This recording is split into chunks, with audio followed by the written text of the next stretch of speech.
मित्रों, 2024-25 के देश की सबसे बड़ी आबादी के राज्य उत्तर प्रदेश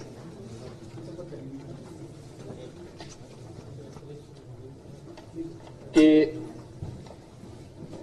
सामान्य बजट के लिए मैं आयोजित इस प्रेस कॉन्फ्रेंस में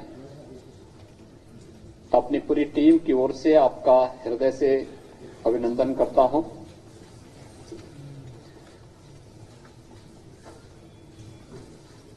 मेरे वरिष्ठ सहयोगी वित्त और संसदीय कार्य मंत्री श्री सुरेश खन्ना जी ने अपना 5वां बजट आज उत्तर प्रदेश विधानसभा में प्रस्तुत किया। जैसा कि आप सब जानते हैं कि हमारी सरकार का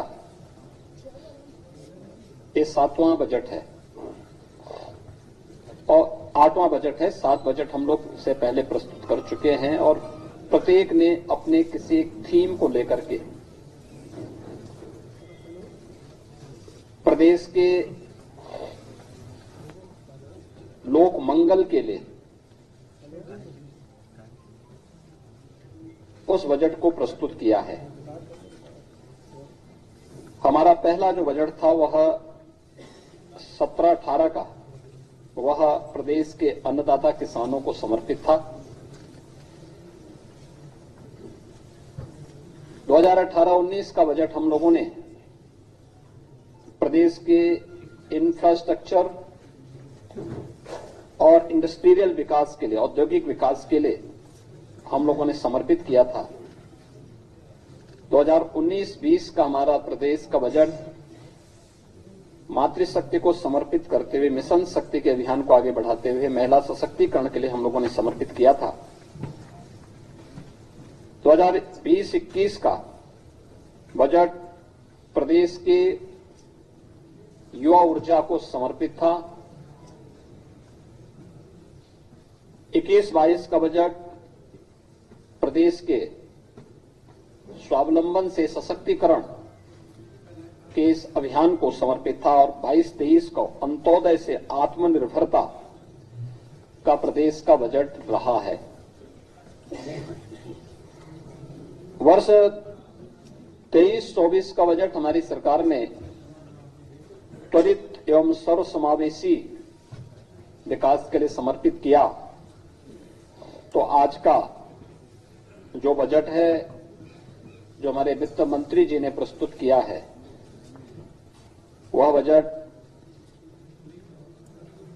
प्रभु श्री राम को समर्पित करते हुए लोक मंगल की उन भावनाओं को समर्पित किया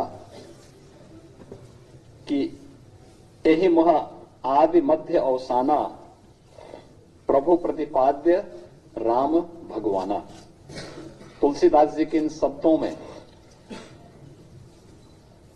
कि बजट की शुरुआत में, बजट के मध्य में और अंत में भी प्रभु श्री राम हैं।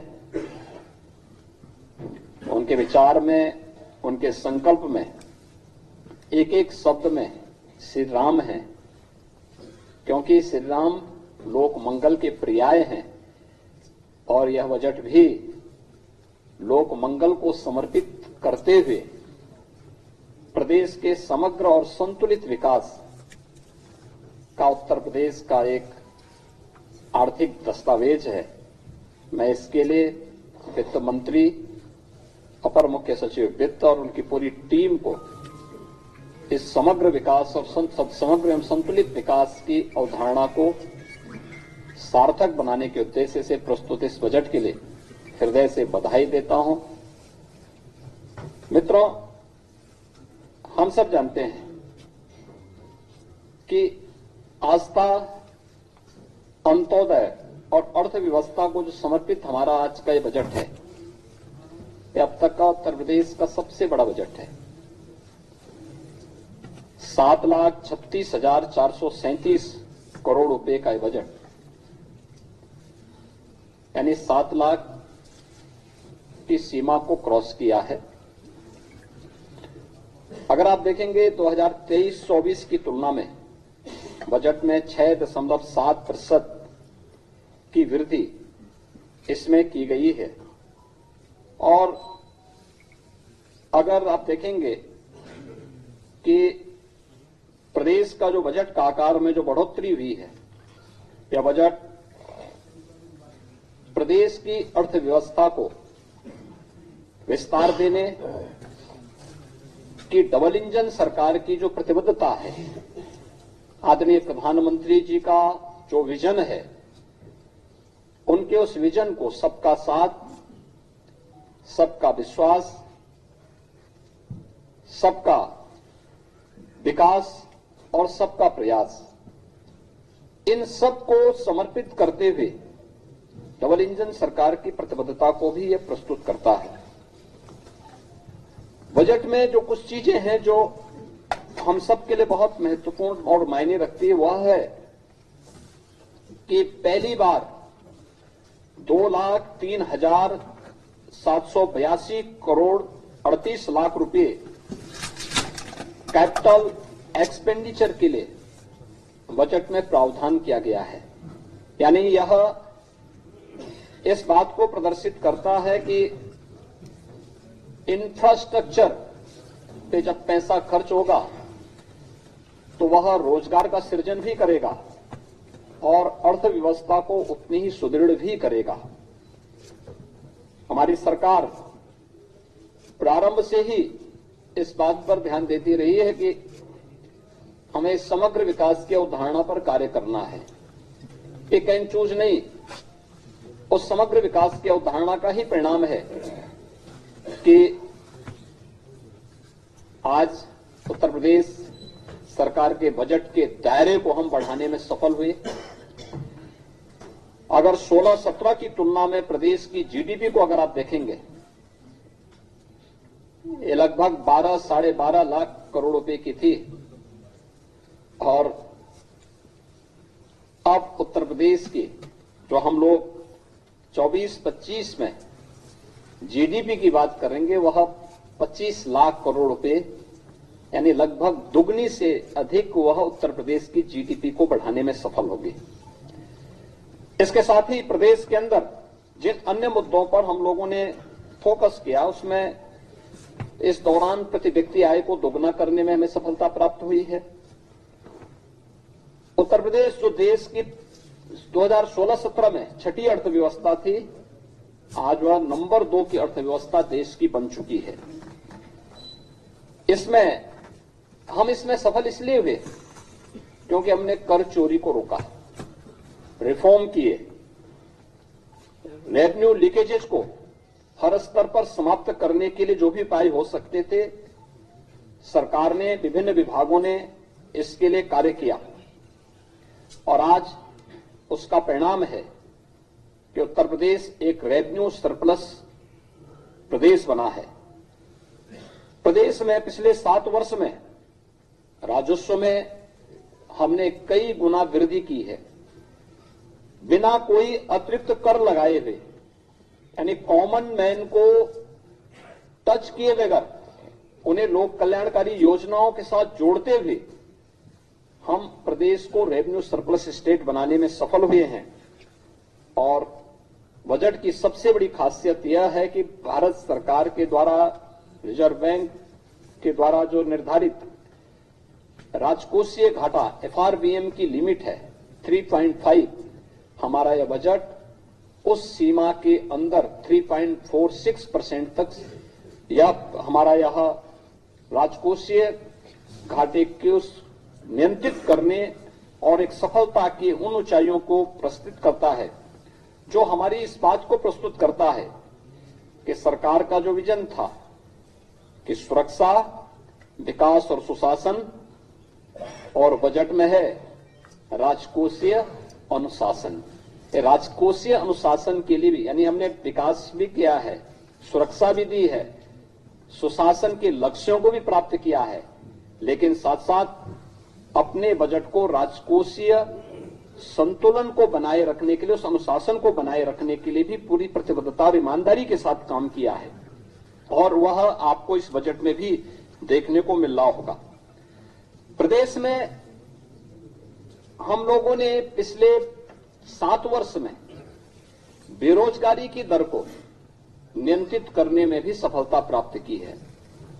जब 16-17 में प्रदेश के अंदर अनएम्प्लॉयमेंट रेट 19.2% से ऊपर था, 19.2% से अधिक था। आज ये घट करके 2.4% के आसपास है। यानी हम उसको नियंत्रित करने में हमें सफलता प्राप्त की है। हमने रोजगार के नए अवसर सृजित किए हैं। प्रदेश में औद्योगिक निवेश के नए वातावरण का सृजन किया है। एमएसएमई यूनिट्स को पुनर्जीवित किया है। एक जनपद एक उत्पाद और विश्वकर्मा श्रम सम्मान जैसी योजनाओं ने उत्तर प्रदेश को राष्ट्रीय फलक पर एक नई पहचान भी दिलाई है।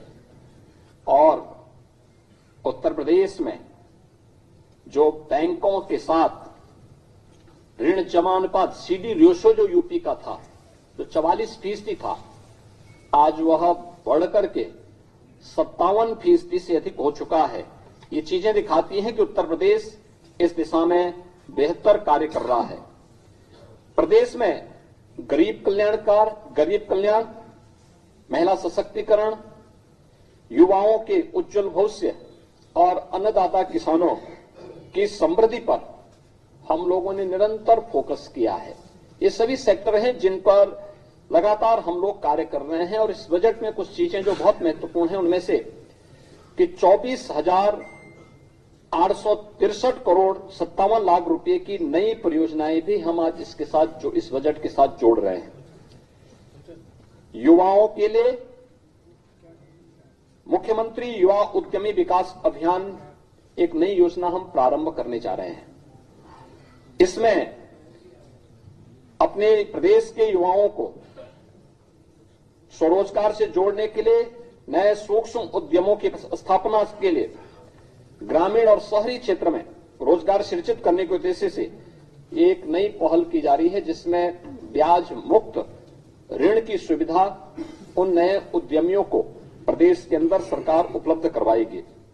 ये सीमा हम 5 लाख रुपए तक की ब्याज, यानी 5 लाख रुपए तक की पूंजी पर करने जा रहे हैं। उसमें ब्याज मुक्त ऋण हम उन्हें उपलब्ध करवाने की व्यवस्था करने जा रहे हैं। दूसरा, प्रदेश में रोजगार प्रोत्साहन कोष के गठन की कार्रवाई, जिसमें ट्रेनिंग, इंटर्नशिप और अप्रेंटिसशिप की स्कीम को वित्त पोषण की कार्रवाई के साथ हम इसके साथ जोड़ेंगे।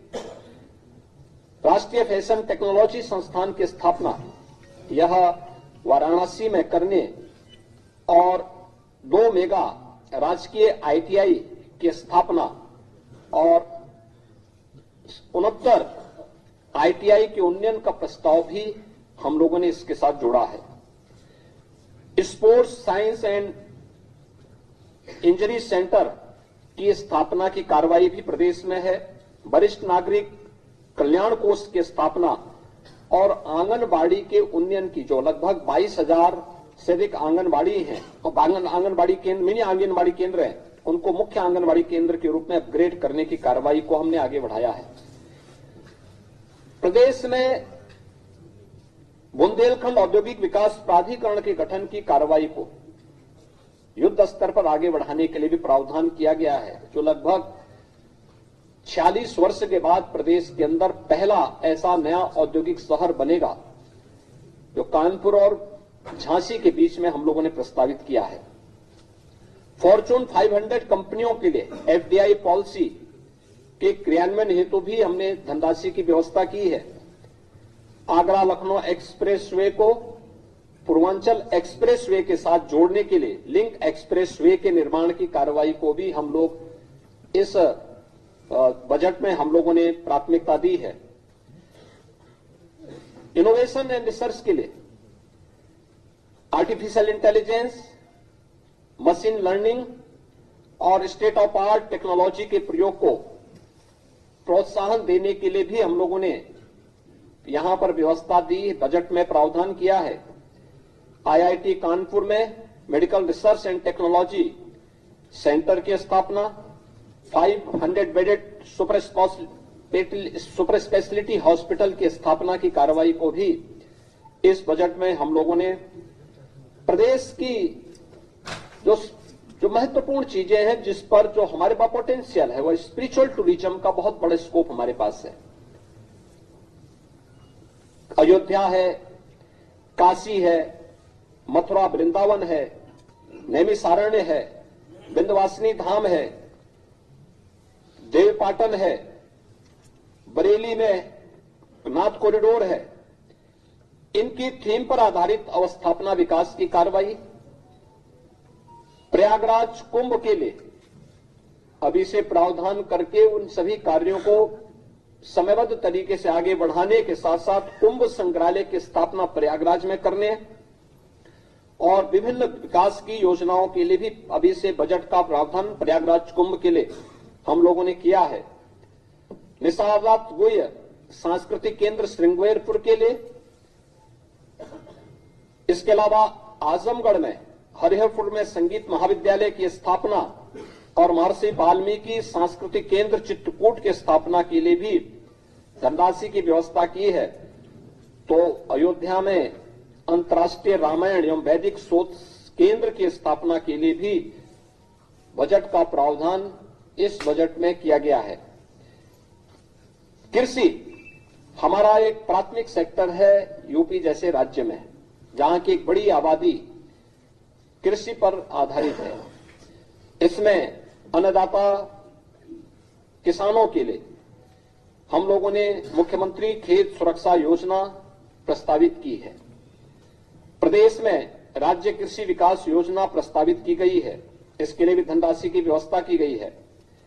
प्रदेश के अंदर जो हमारे लगभग जो प्रदेश के अंदर निजी नलकूप हैं, उनसे जुड़े हुए किसानों को हम लोग बिजली उपलब्ध करवा सकें, इसके लिए निःशुल्क विद्युत आपूर्ति के लिए भी धनराशि का प्रावधान हमने बजट में किया हुआ है।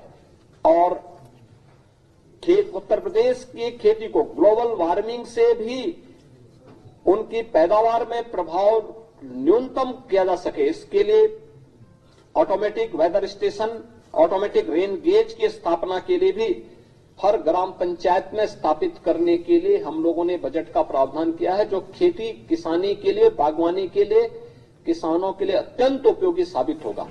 वह भी हम इसके साथ करने जा रहे हैं।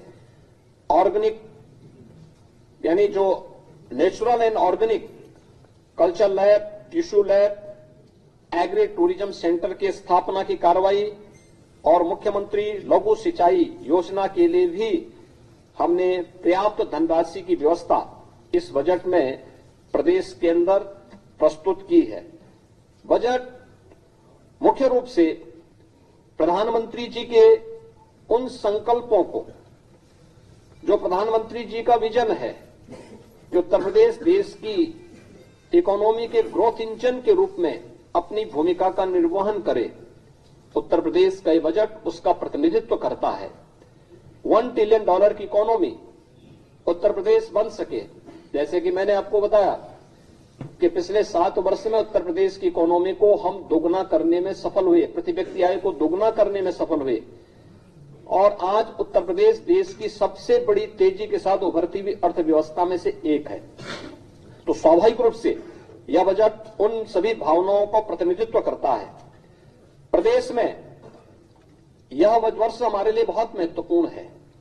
प्रदेश की स्थापना का यानी प्रदेश के उत्तर प्रदेश नामकरण आने के बाद 1950 से लेकर के अब तक, जब 24 जनवरी 1950 को उत्तर प्रदेश का नोटिफिकेशन हुआ था, तो उसका ये अमृत काल है।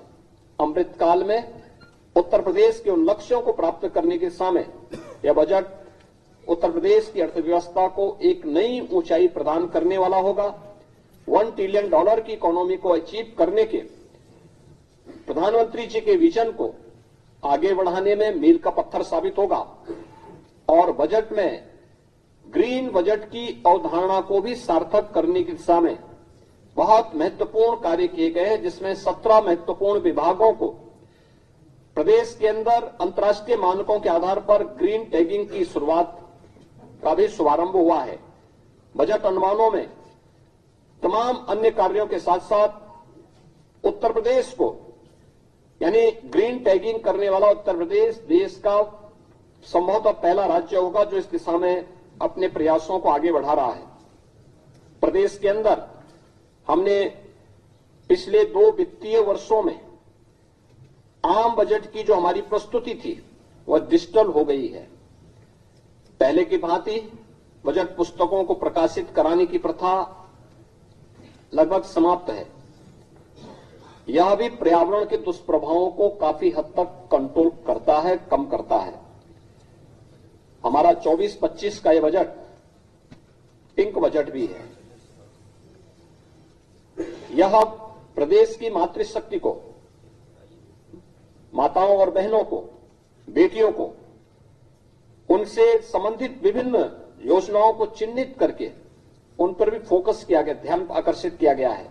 महिलाओं की, बालिकाओं के कल्याण, उनके सशक्तिकरण, संतुलित और उनके सर्वांगीण विकास की, जैसे मुख्यमंत्री कन्या सुमंगला की योजना का धनराशि हम लोगों ने 15,000 से बढ़ा के 25,000 रुपए किए हैं। इस प्रकार की अनेक अन्य घोषणाएं भी प्रदेश में की गई हैं।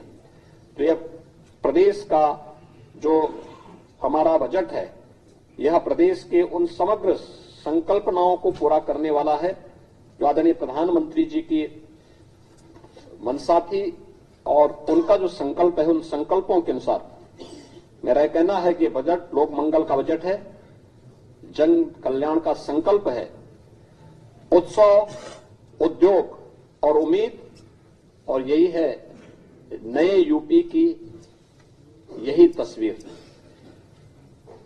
बजट के लिए मैं वित्त मंत्री श्री सुरेश खन्ना जी को, अपर मुख्य सचिव वित्त और उनकी पूरी टीम को लोक मंगल के लिए समर्पित इस संतुलित और समग्र विकास की अवधारणा पर आधारित बजट के लिए हृदय से बधाई देता हूं।